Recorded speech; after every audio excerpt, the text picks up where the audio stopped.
The city was always alive. Cars filled the streets, lights burned all night, and the sound of machines never stopped.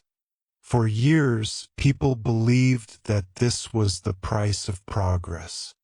But as time passed, the air became harder to breathe, the rivers grew darker, and the people grew tired of living in a place that seemed to work against nature. Emma, a young architect, loved the city but hated how it treated the planet. She believed that cities could grow without destroying the environment. Her dream was to design spaces where people could live, work, and breathe clean air at the same time. She began small. She helped turn an abandoned rooftop into a green garden. It became a peaceful place where neighbors came together to plant vegetables and flowers. Soon, others noticed how this simple project brought life back to the community. The rooftop became not only a garden but also a symbol of hope. Emma's story spread, inspiring others to rethink their relationship with the city. They started to imagine new ways of living, using bicycles instead of cars, planting trees along streets, and collecting rainwater instead of wasting it. Bit by bit, the city began to change. Sustainable living is not about giving up comfort. It is about learning how to live intelligently. It teaches people that every small act, turning off a light, recycling a bottle, planting a seed, can shape the world around them. Emma realized that the city did not need to fight against nature. It only needed to learn to live with it. As the green movement grew, technology began to play a new role. Engineers developed smart energy systems that adjusted to how people used power.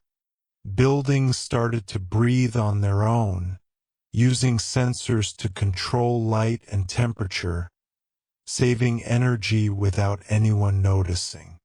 Electric buses replaced old ones, and solar panels appeared on rooftops like shining leaves. Emma worked with a team to design an eco-friendly housing project. The goal was not only to save energy but to change how people thought about community. Each apartment shared a garden, and residents used a common compost system to recycle food waste. Every home became part of a living ecosystem. At first, not everyone supported the idea. Some people thought it was too expensive or too idealistic. But when the first building was completed, the results were clear.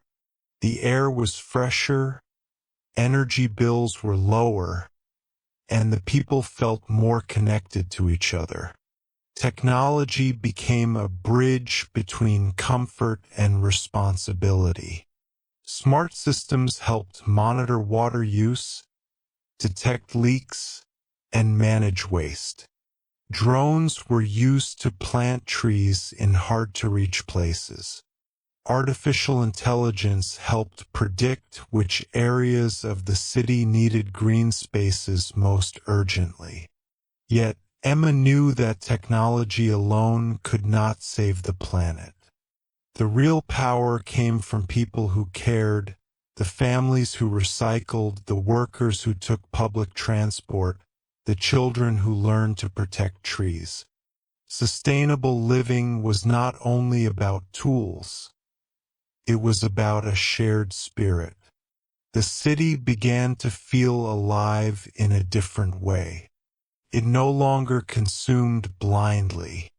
It listened, adapted, and grew with care.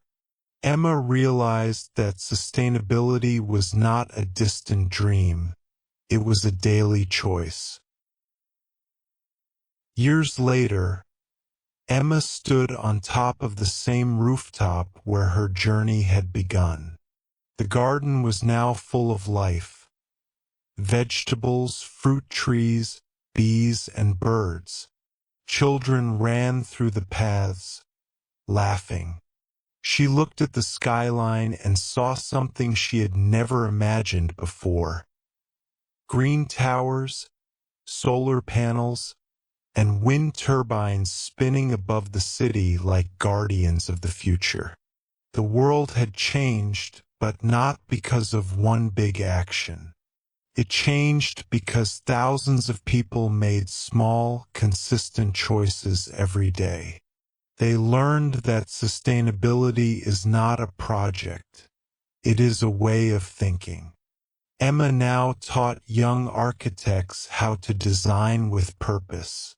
She told them that beauty is not only about shape or color, but about harmony. A truly beautiful city is one that respects life in every form.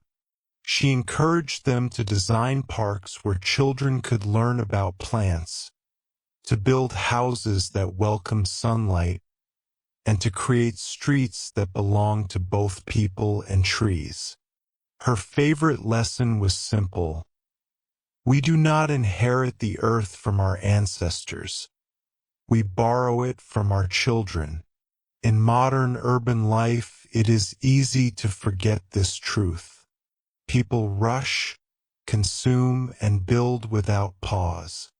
But sustainability reminds everyone to stop and see the connection between their choices and the planet's well-being.